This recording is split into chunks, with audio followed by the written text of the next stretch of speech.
The content you're about to enjoy comes from the archives of The Best You. We're devoted to the very best in personal development, with a platform and resources dedicated to inspiring and changing people's lives. At The Best You, we work with the world's leading writers and trainers on the evolution of the self, and people whose journeys have been affected by their work and words. For more information, go to www.thebestyou.co.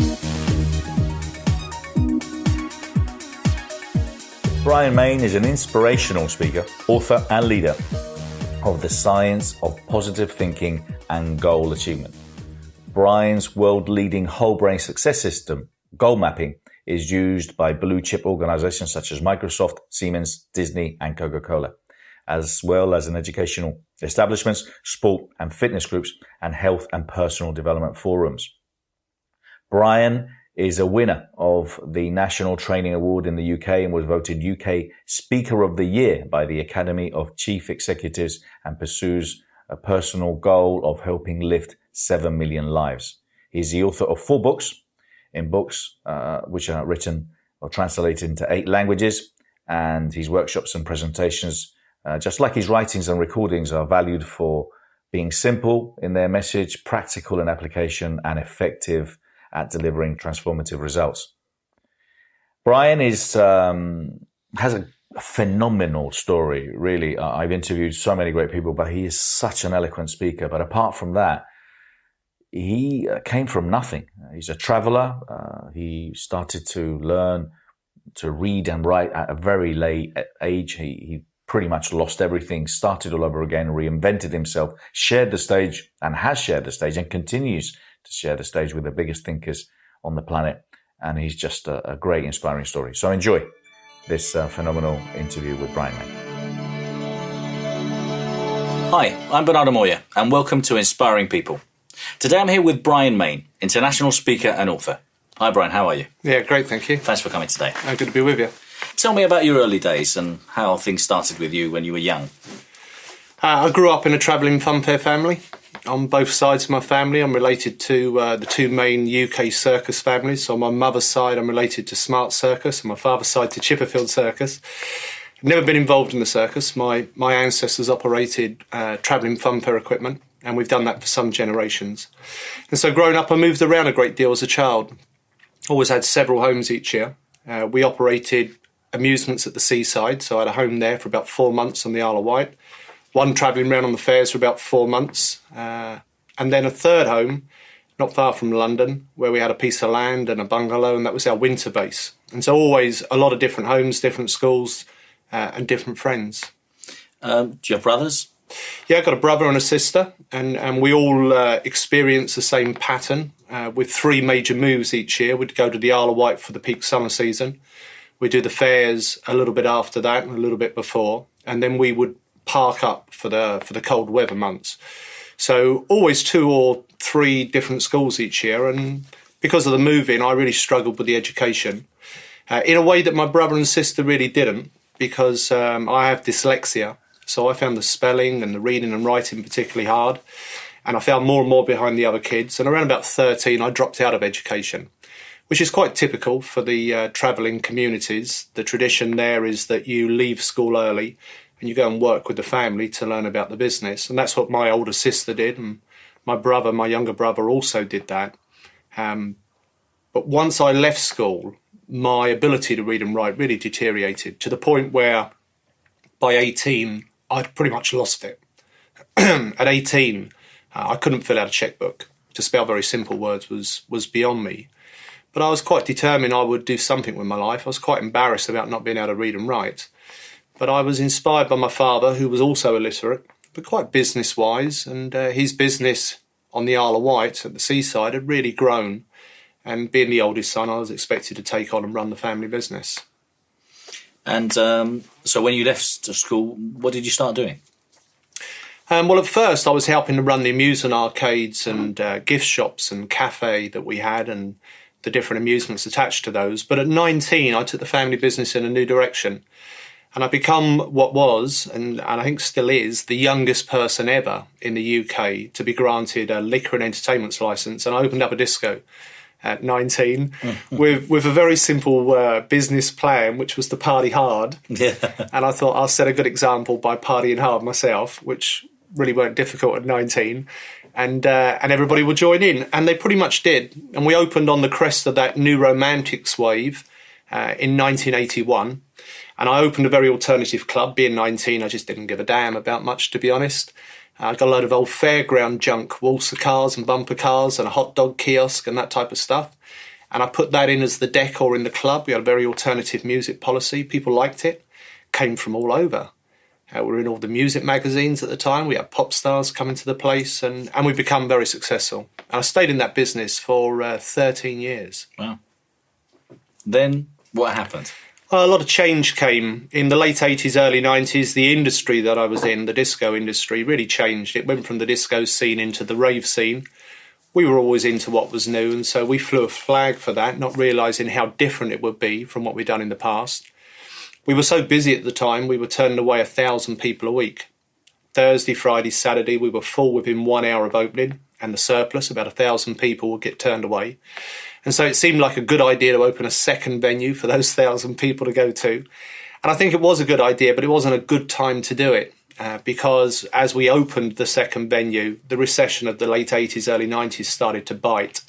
And within 9 months of opening, interest rates had doubled to 15% and people's available spending cash had halved. And so that became a very difficult time. But the real problem was me, and the problem with me was that I was terrified of the change that I could see was coming. And rather than taking responsibility and dealing with the change, I buried my head in the sand. And my father had retired at that point. My younger brother was really too young to take over.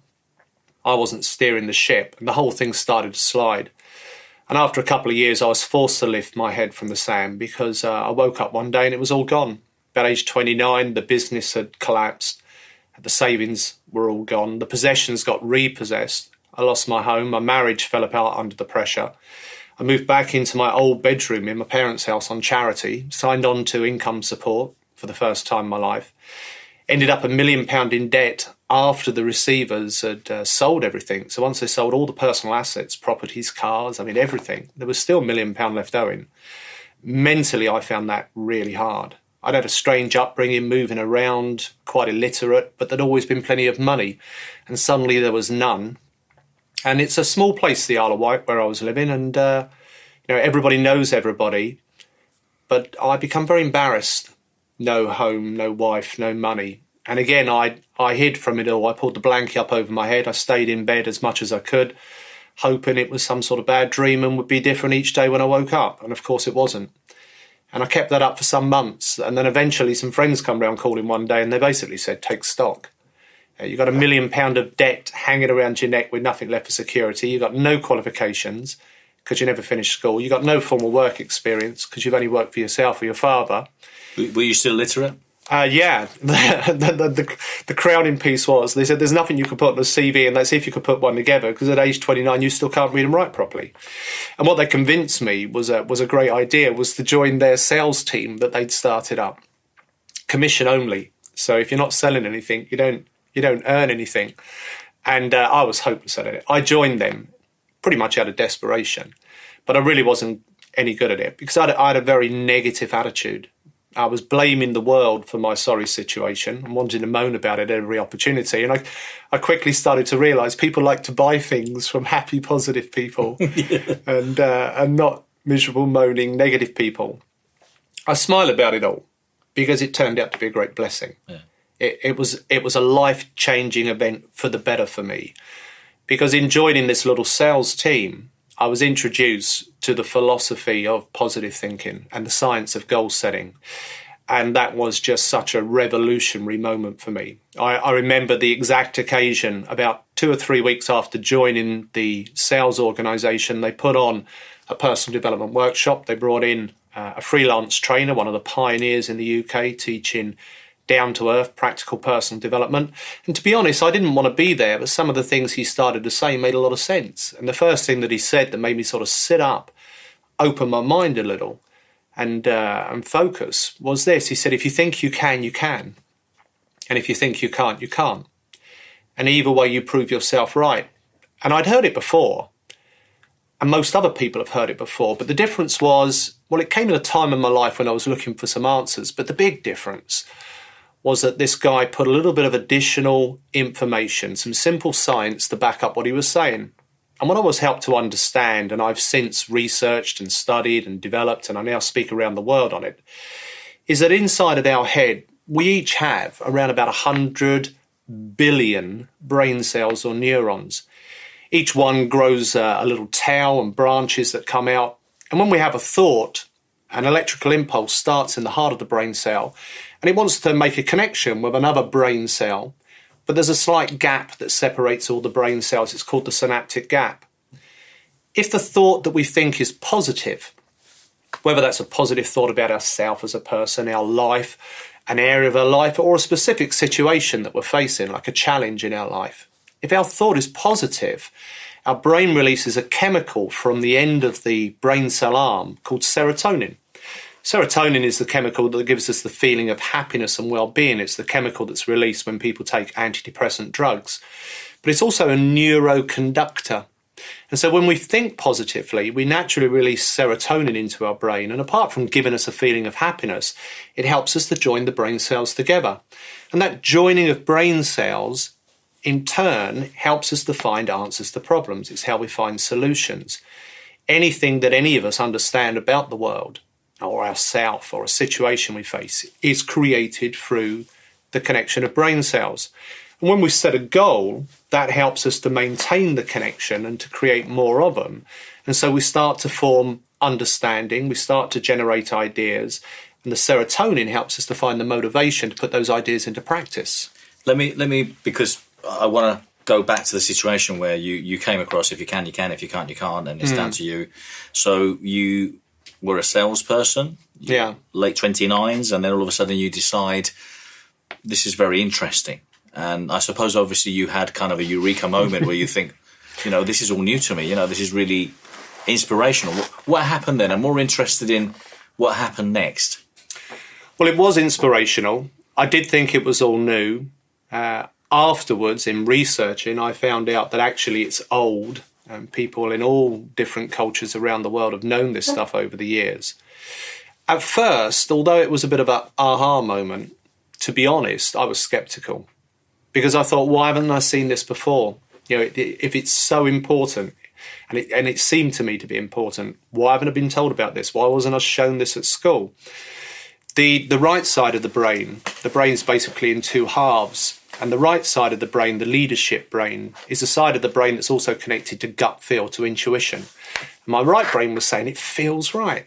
It sort of makes sense what's being said here about joining up of brain cells and how that helps you to find answers to problems. The left side of the brain is the side that deals more with fear and ego response. And my left brain was going, yeah, but, and was full of doubt.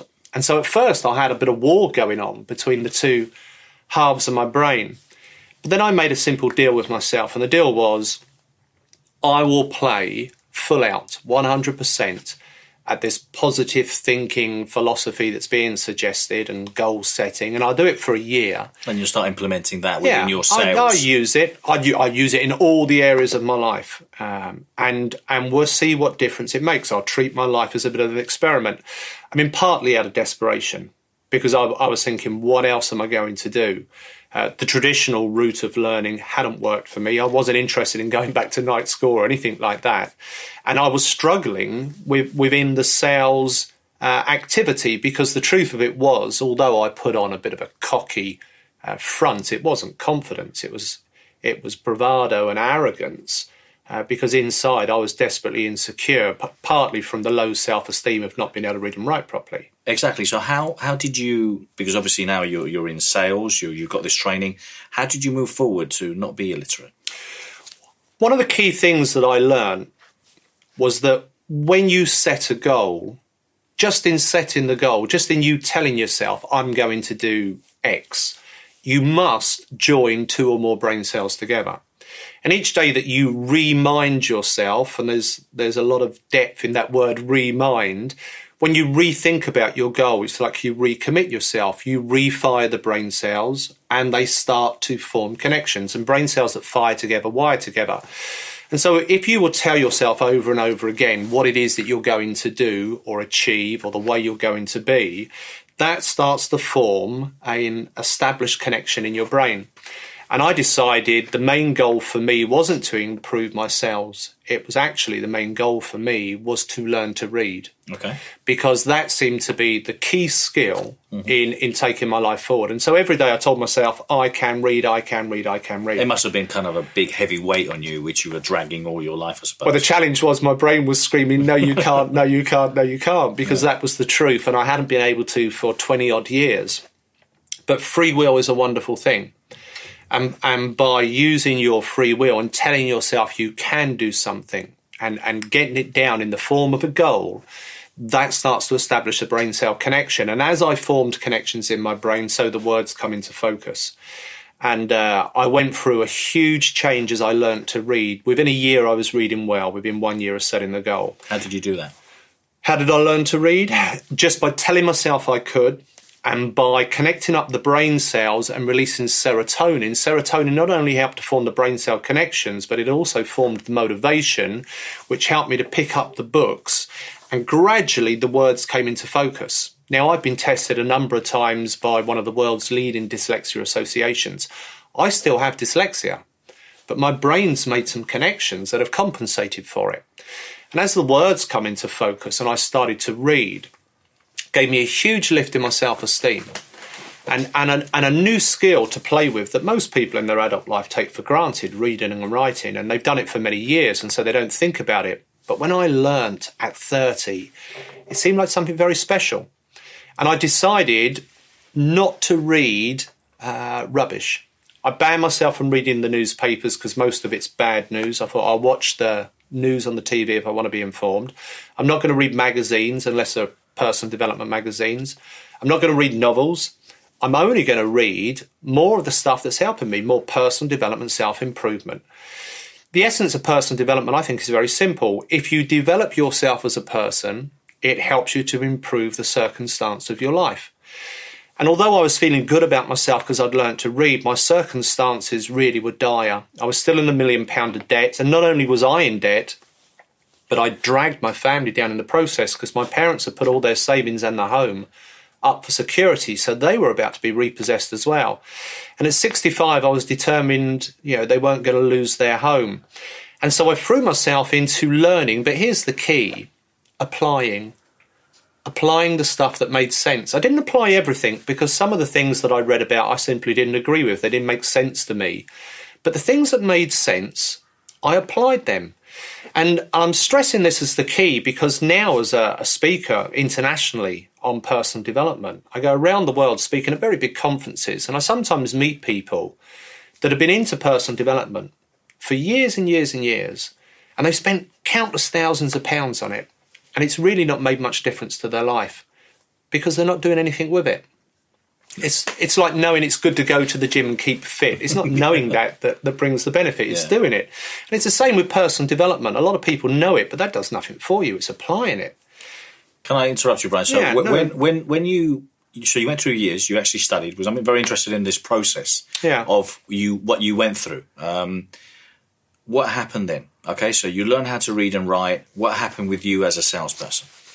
As I applied the techniques, simple techniques on goal setting and self-motivation, personal responsibility, so life took off. Positive thinking didn't come naturally to me. I was a see the bottle half empty person.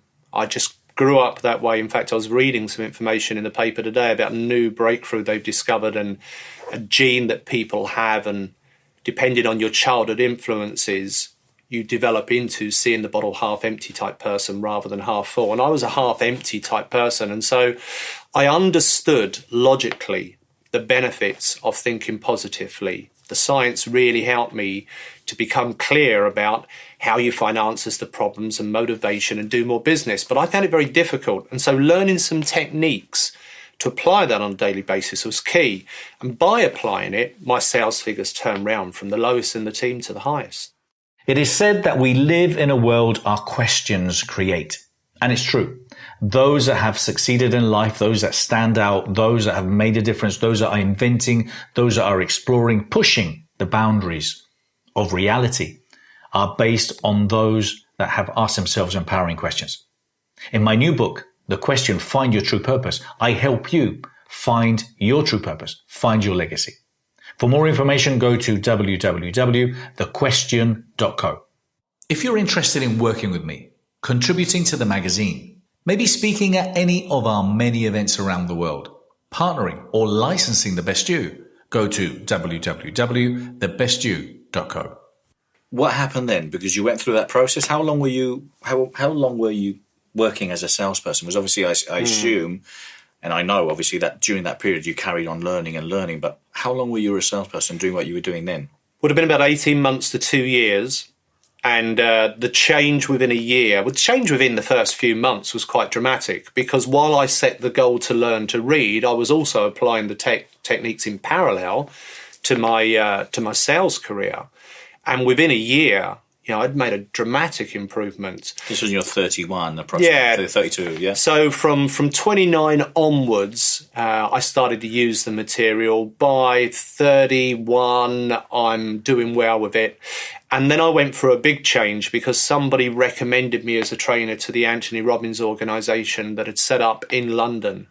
And they were looking for trainers. Why did they recommend you? They recommended me because my manager in the sales company was impressed with what I'd achieved in the advance of my sales career by using the personal development techniques.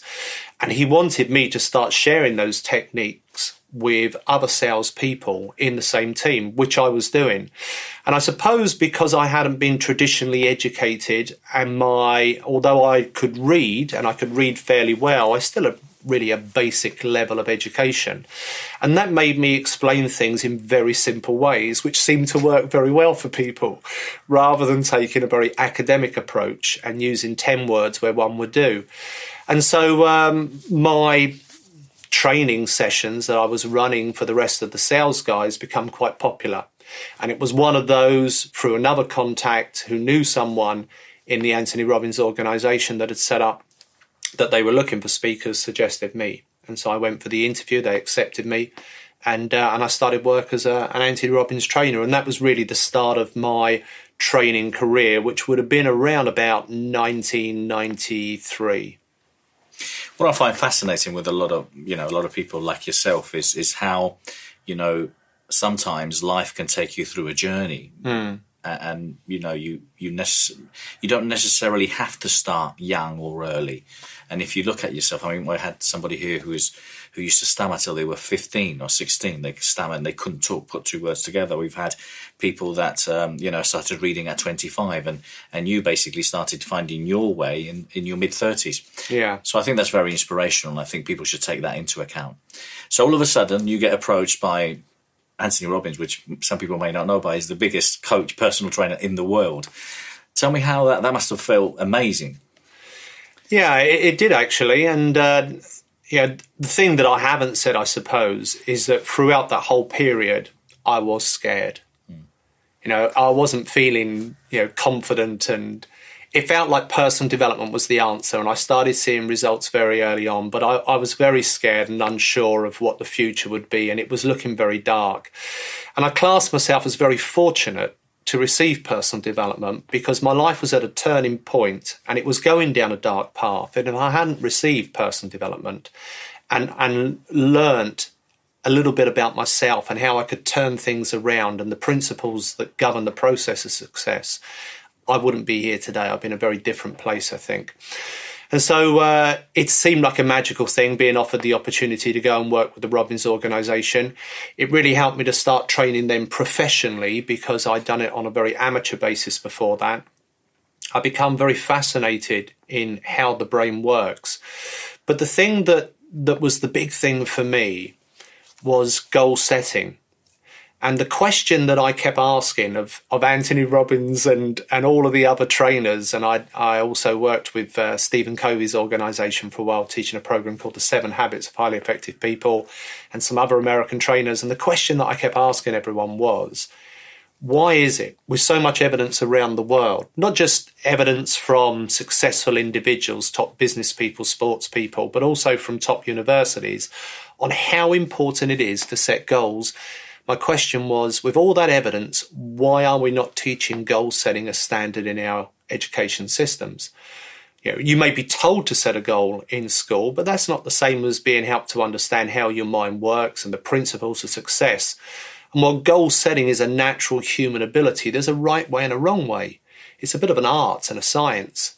And if you don't know how and you set the goal wrongly, you probably won't achieve it. And so you became fascinated. I become fascinated in that subject, and I would ponder it endlessly and the best way to set goals, because for me, just writing goals down didn't feel particularly powerful. Partly, I think, because of my past of not being able to read and write, and partly because I think my brain had become conditioned to operate perhaps in a different way. I hadn't been structured by the traditional school and education system. And then late one night, driving my car in London, thinking about this, and I've been thinking about it for more than a year, I had a flash of insight come into my mind, which was to set goals using both words and imagery to activate the whole of the brain. And it's like a mirror technique. For every word you use, there's also an image that conveys that key word. Yeah. And that helps to activate the whole of the brain, because the left side of the brain thinks in words, the right side thinks in pictures. And we need to activate both sides of the brain to become very clear about what the goal is, but also command our subconscious, which works like a personal autopilot, to move us towards the goal. And this technique, which I call goal mapping, just started to take off. I used it first myself for about a year, and it really helped me to advance myself and advance my goals and pay off my debt. And now I've shared it with just hundreds of thousands of people, and it's gone out to over 2 million people around the world. Well, you obviously, in my mind, you are the expert when it comes down to goal and goal mapping and goal setting, as far as the research you've done, the work you've put into it, and how much you've helped and contributed. I know you've got some very ambitious targets, which I'm sure you will achieve regarding how many people are going to do this. But I was talking to some people obviously involved in all the Olympics team, and they were saying to us that the psychiatrists, psychologists, and the coaches that are involved in developing a world class athlete obviously plan things within 4 to 8 years. So some people have been planning the Brazil Olympics 4 years ago already, but in the level of detail is the type of training they will do, what kind of races they will run, what kind of food will they have, apart from obviously the clear pictures in their mind of them going and visualizing that whole process. So I understand fully what you're doing, but I think that's the problem. The problem is, why aren't these things taught in schools, Brian? I think the education system has been structured for a long time to teach people hard skills and technical knowledge. And goal setting, I think, was seen as a very soft skill. If you weren't fortunate to be born into a family where setting goals in a structured way on paper was the norm, or you didn't mix with people that did that, or you didn't go and work with a team that did that, chances are you would never discover it in your life, because it hasn't been taught. Even in the best private schools, it hasn't been taught as a subject. Now that is changing, because and it's really corporations and sport that have led the way in showing in a very empirical way with evidence the difference that setting structured goals makes. And so now standard education is catching up, and I started making presentations on the mapping system, and I never did any marketing or advertising, but through word of mouth it started to spread to more and more people. And people would say to me, why wasn't I shown this 20 years ago? Why didn't I learn about this when I was young? And within a couple of years of teaching the system, I'd made up my mind that the most important thing I could do would be to create a student's version of it and start getting it into schools, which we did some 11 years ago. And to date, we've reached nearly 600,000 students in school, all the way from primary. We start working as young as 7 and 8, right the way through into university, and now we have it established with people like British Telecom as a graduate program, that if you're joining a company like BT as a graduate, then one of the first things you get is the goal mapping workshop, because they want you to set goals about, your future within the organisation. We have a number of blue chip organisations that use it in their graduate programme. Well, I also use the program you have for, executives or for anybody really, which is a free service you provide where people can log in and you can just basically set up your goals, which I think is phenomenal, and how it works and how user friendly it is. It's, well, fantastic job you've done there. Thank you. Yeah, for me, I saw it as a duty. As I said to you just now, I classed myself very fortunate to receive this information. I saw it as a duty to give something back. I'm very profitable within my organisation, especially with my corporate work, which allows me to be very giving in other areas. And so our online programme for people to go and map their goals is absolutely free. We have free downloads on the website. We give out free guides, etc. And it's a universal system. And so we have a lot of people using it to set goals about raising money for charity. Obviously, people use it to set their goals in business and achieve their targets. And our top-end clients are people like Microsoft and Siemens and Barclays, Disney, Coca-Cola. I was going to tell you, because I know you travel all over the world, what kind of companies seek your advice, or training organisations? Right across the board. From high-tech organisations through to heavy industry, people like Mock McDonald, Marshall's Aggregates, Baggeridge Brick. And so anywhere where somebody is looking to achieve something, our system can help, because the principles are very universal. And, there are a lot of different goal-setting systems out there in the world. Our one seems to work particularly well, which is why it's spread so far. And these days, most of my work really is involved in speaking at big conferences.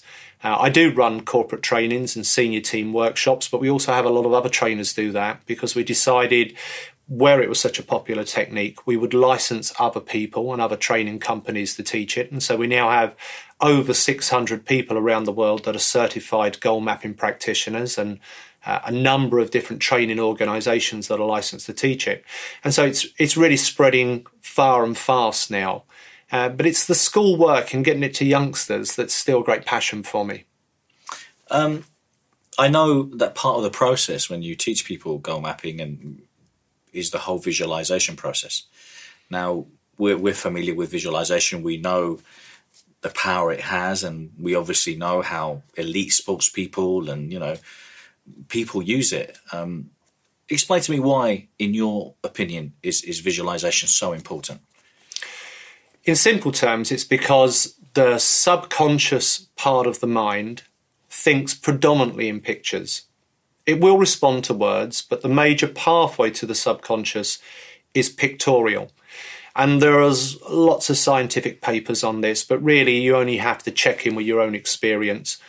When you go to sleep at night, it's really your conscious mind that sleeps, and it's your subconscious that keeps working and processing information, and it produces dreams.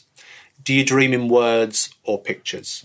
It's always pictures, and it's the same for everyone around the world, because pictures are the language of the subconscious. And this was known in ancient times, and it was very clearly shown in more modern times by psychologists like Carl Jung, the greatest psychologist of the 20th century, about how the subconscious responds to archetypal images, simple pictures and symbols that convey meaning to the subconscious. And so when we write a goal using only words, that has a very limited connection to the subconscious. But when we set a goal using words and pictures, then that allows us to impact the subconscious and command it. A lot of people find it hard to visualize. They do visualize, but they don't realize they're doing it because they don't see the pictures clearly with their conscious mind. But when we set a goal using imagery, whether that's imagery we take from a PC, or whether it's imagery that we cut out from a magazine, or better still, it's when we draw it ourselves. And a lot of people are embarrassed about the quality of their drawing because it's not a work of art. But actually the quality of the drawing's not as important as the drawing itself. It's actually putting pen to paper and the physical effort of trying to think of simple little images, stick men, squares, triangles, circles, arrow for direction that represents your goal, that activates the right side of the brain, and it's the right side of the brain that has the connection to the subconscious. And so in goal mapping, we always iterate. We swap between writing words, which is good for the conscious mind and gives you a great level of clarity about what it is that you want to achieve, and then attaching a picture, drawing a little image that activates then the right side of the brain and commands the subconscious. And the drawing is a way of holding the visualization, because a lot of people drift in their visualization. They start thinking about other things, but all the time you're drawing your goals and mapping them down, and we have templates for people to do it to help them stay on track. That's holding your mind on the vision, and that vision becomes the command to the subconscious, and that's what makes it work. What's great about your system anyway is you can type it in, you can actually use existing pictures that you have in the library, or you can even upload your own, print it out and have it on your desk, and you can see it every day, which is what should happen. I also think it's important for people, because I mean, a lot of, we've come across it over the years, a lot of people say, well, I don't visualize. We all do, in more or less detail, and the thinking I'm just saying is like when you see David Beckham looking at the goal, and he's actually visualizing the whole process. When we see Sebastian Vettel, just with his eyes closed, he's visualizing the whole circuit. So we understand the importance of visualizing, and I think it's important that people practice that, especially good positive things with good positive outcomes in their life, not what they don't want to happen. No, and my path has taken me along a route where a lot of my time is spent speaking to people that are new to personal development. And sometimes with the in-house corporate training or in-house teacher training in a school, people, because they're new to it, they're unsure about it, they can sometimes be resistant to it. And so it's been very important that I've been able to explain to people very clearly why visualization and positive thinking and goal setting works, and then make it very simple for them to do it. And the mapping process is a very simple process, but it covers all of the key elements of conscious achievement. Sometimes we achieve things almost unconsciously. We achieve something, but we're not really aware of all of the steps and the actions we've been through to achieve that thing. But if you're going to structure out the achievement of a goal in the form of a plan on paper, there are a number of key steps you need to go through. And goal mapping guides people through those steps, asks them the key questions, and then captures their output in the form of words and imagery so as to activate the whole of their brain. What I find fascinating, Brian, is obviously after what you've gone through and how long it took you, how extremely eloquent you are and how knowledgeable you are, which is the first impression I got when I met you the first time. You wouldn't have thought that if you'd have heard me 20 years ago. Well, maybe not, but that's what I'm saying is people should keep these things into account, and obviously, it's all down to reading and having an open mind in my mind. Now, looking at yourself, I mean, what would you say your best assets have been or are? That's an interesting question. I won't mention his name, but I had a very senior figure from Microsoft say to me, because I was running a session for one of their top teams, and I felt a little bit like, I'm not on the same level as these people, because to this day I've never sat a test in my life. I don't have any formal qualifications, although I have won some awards now, National Training Award, that type of thing.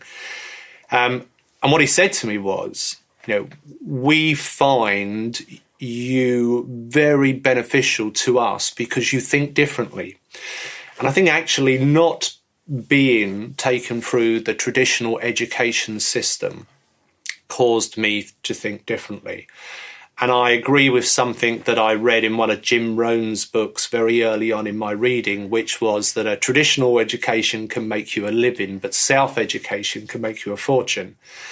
And there comes a point in everybody's life, no matter what age we are, where we really need to take responsibility for our own education and our own learning, because it will go beyond what any establishment can supply us, for sure.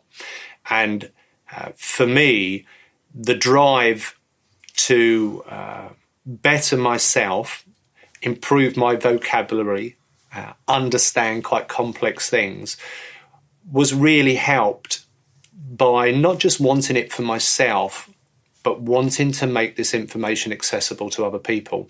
When I first started, the only personal development that was available was all coming from America, which is a great place, and I love a lot of the American speakers, but I noticed a lot of the English people didn't like sometimes the American style, or couldn't get past the accent to actually listen to what was being said. And so I wanted to make sure that we had some good quality English personal development, and I wanted to make it accessible. You know, that you didn't need an education to understand what was being said, because some of the information was in very academic terms. And so I wanted to make it real life, down to earth, easy to implement in your life, and packaged in a way that young people, old people, and people from different walks of life could access the information. And so if they wanted to use it in their business and senior leadership, or even entry level, that can be done. Or if you want to use it in your sport, we even have dietitians and therapists using the material. Goal mapping receives government funding to help people overcome addiction therapy. Weight loss. Lighter Life and Thinking Slimmer both recommend goal mapping. Lighter Life's been recommending it for the last 11 years. And so we have a lot of people, including it being used in depression now, because whatever you want to achieve, including being happy, is a goal. And people don't always understand goal setting in that way. A lot of people think that goal setting is something you do just to get ahead in life financially, or within your career, or perhaps as a sport person. But every aspect of our life is goal orientated. Every decision we make is the mental equivalent, of setting a goal. And so learning how to do that well turns goal setting from a natural human ability into a powerful tool for achievement. And my mission's to get that out to as many people as possible. To find out more about our latest projects, get a free coaching lesson, or download my book, go to www.bernardo-moya.com.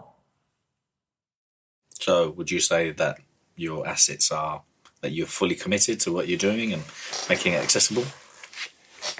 Yes, I suppose that's an asset. Not being able to read and write may have been an asset to me in the early days. Fully committed to it now. Going beyond goals, a sense of purpose for your life, I believe, is the most important thing. Purpose and goals are from the same core root, but the distinction is a goal always has a very specific date, and a purpose is more like a path, because it's an ongoing journey that you're making. And once you discover your path in life, the path that you want to tread, and it will invariably be the thing that you are most passionate about, then your goals are like milestones along the path, and you will be at your most powerful when you are setting goals that are moving you along the path of the thing that you are most passionate about. I believe that this work is my purpose in life.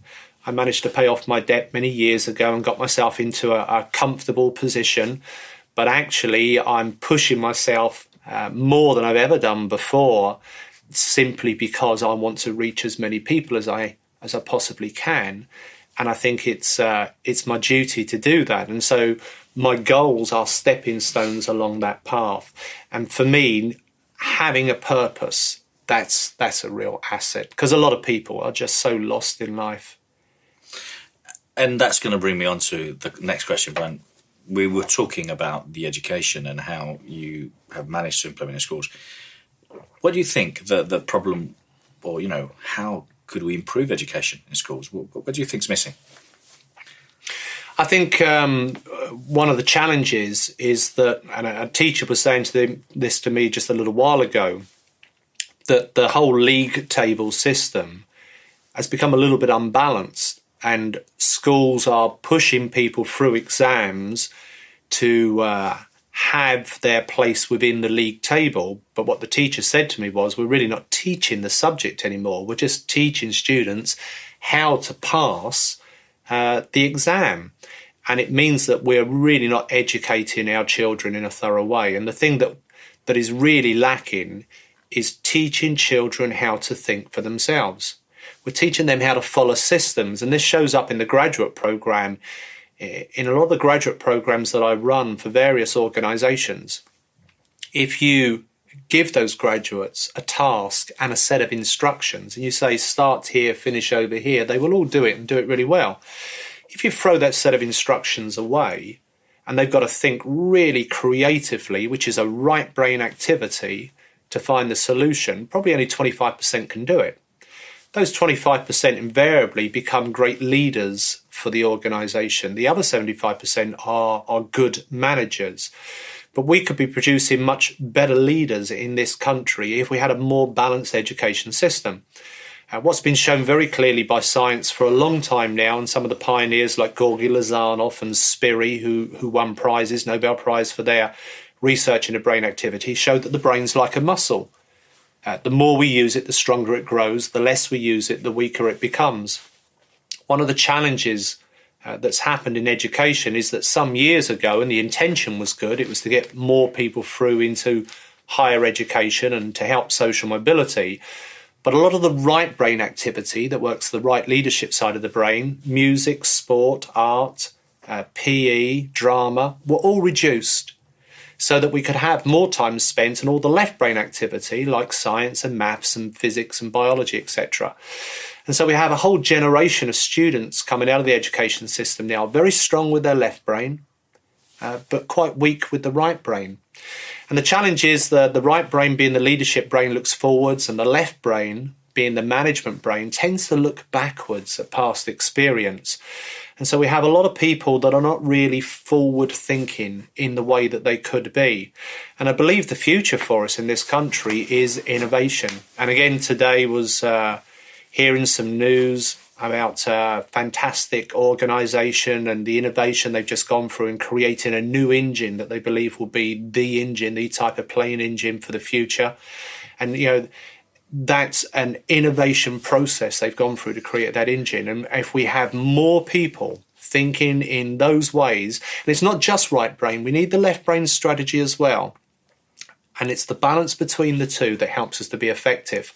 And that's where we need to go to with education, because it's become unbalanced in recent years. What I feel is that if we look at how much technology is advancing and at the speed it's advancing, and if we look at the kind of the basic essential tools that are required in life, which is social skills and communication skills, those seem to be completely abandoned, because I think that's where we're missing out. We're missing out on preparing, either kids or young graduates with a set of tools that will enable them to, to socialise, to be able to understand the importance of, the basic things when it comes down to finding a job or engaging with people. Yeah, for sure. And this has become a hot topic within recruitment. I work a lot with recruitment organisations. I've presented to probably 90 in the last year.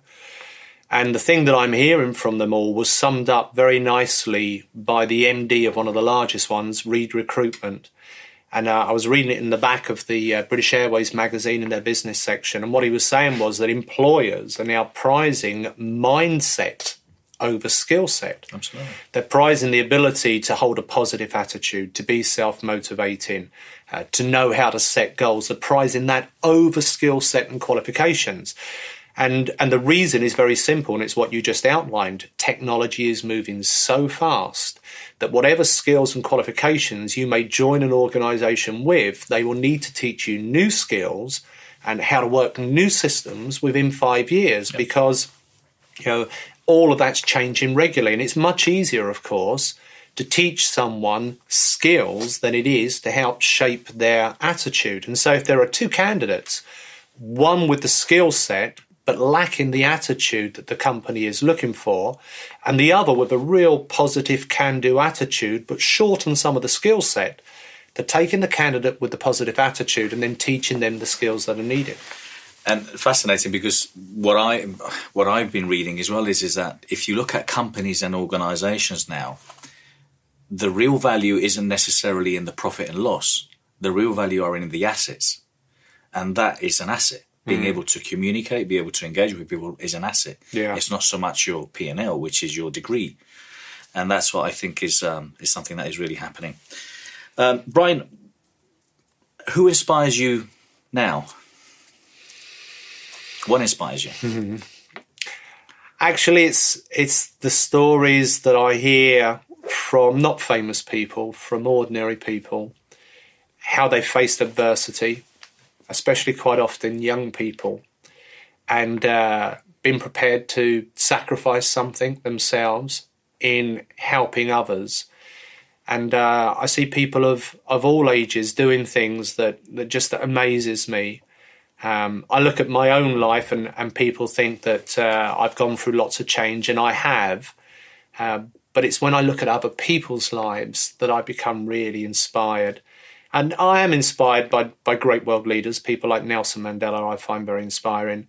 But it's the common folk, that the unsung heroes that are going out there and just looking to be their best on a daily basis. And for me, the greatest sadness is there are so many people that don't realise they can be their best. I often talk about an analogy that I created some years ago of the human radio. When you are in your car and you're driving and you have the radio playing, as you move across country, you're often losing the signal and you start to get a bit of crackle coming in. How much of an adjustment on the dial does it take to bring through a clear reception? It's just a little. Well, that's how a lot of people are in life. As they move through their life, things are happening, and sometimes negative things, and that negativity becomes like crackle that they carry with them that's taken the enjoyment off of life. And the great sadness for me is that so many people don't realise that just a little bit of fine-tuning within themselves to their beliefs and their attitudes and outlooks can bring through a clear reception again, that they don't need to go through life hearing that noise and that crackle, because so many people go to their grave with their best music unsung. Absolutely, I love that. That's beautiful. The other thing is we can also change the radio station and change your life. Tune into something else. Exactly. Which a lot of people seem to think that they have to carry on doing what they started with, and you can't move on in life. I mean, we've experienced similar lives whereby, I changed careers in my early 40s, completely changed what I was doing originally. So people have to keep an open mind, haven't they? Yeah, for sure. Now, with society in general, what do you think? What do you think is going on? What do we think we need to address as parents who are bringing kids to the world, and we're leaving either a society that's quite difficult, or we're not bringing the right kids to the world? Because we need to think as parents: are we leaving the right planet for them, or are we bringing the right kids to the planet? What's your take into that? I think personal responsibility is the essence of it. Personal responsibility and self-awareness go hand in hand. And the more aware we are of ourselves and our environment, the fact we can tune the radio and we can make a difference and all those things, and then choosing. Because the essence of responsibility, and it was one of those things I didn't understand growing up. I thought responsibility meant blame. Being uneducated and not being able to read and write, I used to guess at what words meant, and I always heard responsibility being used in the context of blame. Are you going to take responsibility for this? So I thought it meant blame. And only when I learned to read and write and started looking words up in the dictionary did I come across a definition one day that amazed me, which is responsibility is your ability to choose your response, able to choose. And it's really what makes us uniquely human. It's where our power is. And so with my own children, at around about 3, we started playing the choices game to help them to understand there's always a choice. Sometimes the physical choices are limited because it may be that physically there are not many things that can be done. But mentally and emotionally, there is always a choice. And I wanted my children to understand that, because I think it's part of human nature that when we're young and we're growing, we start to do the opposite of taking responsibility. And my youngest one is just starting to move out of it now, which is that we blame. My little one does this: you've made me so angry, and you've made me sad, and you've made me lose my temper. And of course, the truth is that's absolute rubbish. Nobody can make you angry or sad or lose your temper or anything else. They may do something atrocious, but actually it's only our thoughts about the person or our thoughts about the situation that creates the chemical release in our brain, which in turn gives us feeling. There's no piece of string attached from us to the outside world. But a lot of people go through life not understanding that, and they allow life to pull their strings. They're like a puppet. And so they are reacting very often in negative ways rather than choosing their response. And if we were all to choose a little more and to raise our awareness, it's a simple thing. We can all learn to do it, but the world would be a much better place for it. It really starts with the thoughts that we think. And in education now, I do see a shift taking place where teachers are starting to be more empowered to help children to contemplate this and understand it for themselves. And we need our leaders, whether that's in politics or business or sport, to take the lead, to be leaders and start setting the example. Because unfortunately, the culture of blame, the blame game, is so deeply ingrained in so many aspects of society. And I see people being so false and not taking responsibility, not being their true self, not showing who they really are, and instead, the values are all put on the material aspects of life rather than doing the right thing and living a good life. It's become very much a popularity contest, I think, life. It is for politicians, for them to stay in power. A lot of the time it is for sports people with sponsorship. And children get caught up in it because they're looking at the magazines and the programs on TV and thinking they need to be a certain way. Yeah. No, you've summarised it there beautifully, and I think what we need is more people like you, which, that's what we think we need to do. I think we need to do that as parents, as leaders, as authors. We need to make a difference. We need to initiate change because we can't be blaming the government. We can't be blaming education. We've got to go out and make a difference. And I think that's what you do, and I think that's what we try to do, is just make a difference. Yeah, for sure. You mentioned Jim Rohn before.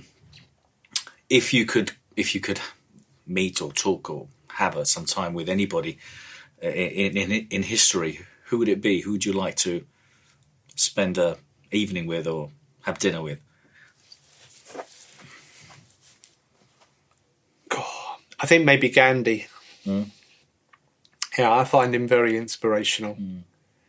He faced overwhelming odds and yet created such great change, and he understood exactly what you were saying just now. I love his quote, "Be the change that you want to see in the world."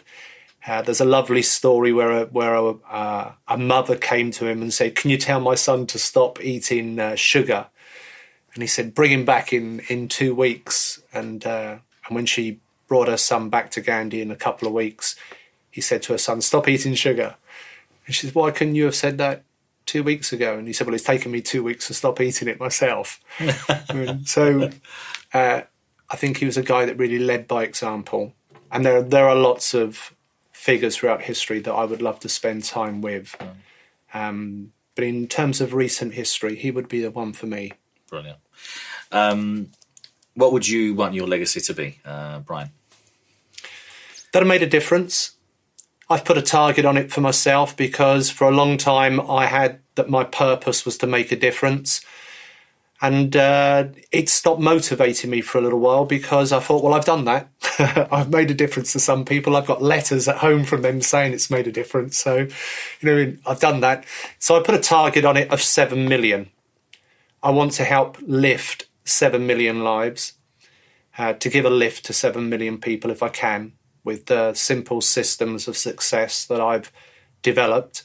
And I feel if I can do that, then it's been a life well spent. I need to balance that with lifting my own 2 children's lives, because sometimes in my desire to run off around the world and speak at a big conference somewhere and help to lift the lives of 1,000 people, I forget there's 2 little lives at home that need me, and a bigger one in the shape of my wife. So, I'm always looking for the balance in that myself. And there isn't a day goes by where I don't implement my own teachings for myself to help myself be the best within my day. the best you, your organisation. It just goes so much to my heart of what I believe is something we all need to be doing, just being our best, not trying to be better than other people. That's a real trap that ends up with ego and low self-esteem in some way, but looking to be our best. And it's what the top sports people do, actually. They're not competing against other sports people, are they? They're just looking to compete against their personal best. And I think if more of us do that, then, in our own way, we will all end up living our best life, and that makes it a better world. No, that was lovely, Brian. And I think the thing is that a lot of the times we need to remember that we're human. Yeah. We're all human. We all make mistakes. Yeah. Personal development doesn't make us perfect. No. It doesn't make us positive, happy all day, every day. Okay. We have flaws as well. Yeah. But what we're trying to do is we're trying to make a difference. We're trying to do something about it. So we have to balance everything out like everybody else does. Anyway, listen, I really enjoyed talking to you, Brian. Thank you very much. Thanks for your time. Thank you. Lovely. And thank you for watching Inspiring People. Thank you very much.